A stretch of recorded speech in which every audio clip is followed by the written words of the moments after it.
Исәнмесез, кадерле укучылар! Татарча онлайн мәктәптә инженер дәресләренең чираттагы чыгарылышында сезне күрүемә мин бик шат. Без сезнең белән микроконтроллерлар өчен программалар язуны өйрәнүне дәвам итәбез. Узган дәрестә без әлеге программаны язып, аны микроконтроллер хәтеренә саклаган идек.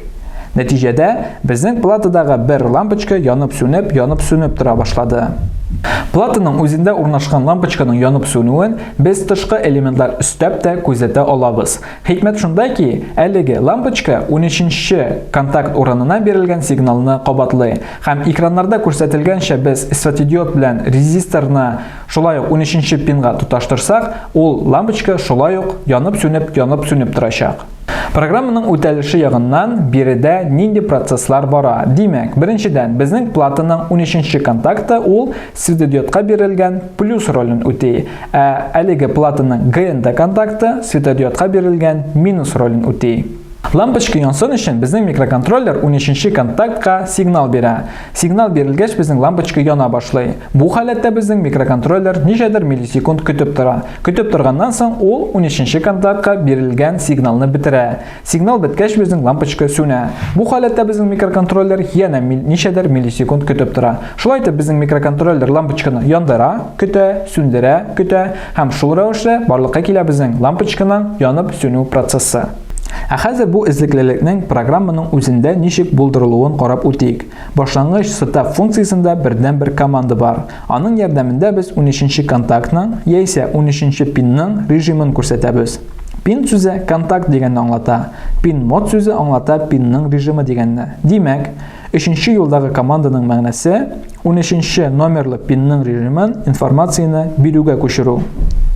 Output сүзе аңлата чыгару дигәнне. Ягъни безнең информация, мәгълүмат микроконтроллердан тышкы җиһазларга таба хәрәкәт итә. Әлеге процессның альтернатив торышы ул информацияның тыштан эчкә таба хәрәкәт итүе. Бу очракта без кулланырга тиеш булыр идек input сүзен.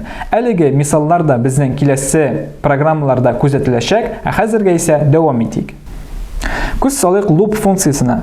Биредә 4 команда бар. Digital write, сонча язу дигәнне аңлата. Бу команда белән без пинга 2 төрле сигнал бирә алабыз. Югары халәттәге сигнал ул 5 вольтлы сигналның булуы, түбән халәттәге сигнал ул 0 сигналның булмавы. Югарымы, түбәнме икәнен без күрсәтәбез җәя эчендә. High ул югары, low түбән. Җәя эчендәге инде беренче сан күрсәтә әлеге команданың нинди пинга юнәлгәнен.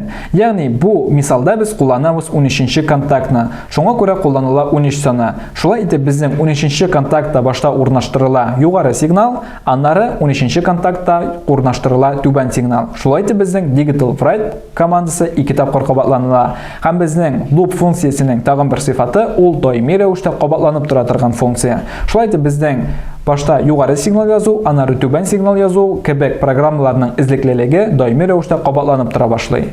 Алар арасында урнаша delay командасы. Delay командасы безнең көтеп торуны аңлата һәм аның җәя эчендәге саны ничә миллисекунд көтәсен күрсәтә. Шулай итеп безнең янып-сүнү циклы программа үтәлеше ягыннан ул югары сигналны кую, көтеп тору, түбән сигнал кую, көтеп тору. Һәм биредәге көтеп тору вакытын үзгәртеп, без лампочканың нинди ешлык белән һәм нинди дәврдә янып сүнүен көйли алабыз. Ягъни delay командасының җәя эчендә язылган сонны үзгәртеп, без көйли алабыз. Безнең лампочка 1 секунд янып торамы, 1 секунд сүнеп торамы, һәм башкасын. Әлеге мисалларны, әлеге үрнәкләрне без читтә калдырмыйк. Практик өлештә аларны һәрберсен чынга ашырып карыйбыз. Ә хәзергә исә дәресебезнең беренче өлеше тәмам. Игътибарыгыз өчен рәхмәт. Киләсе очрашуларга кадәр.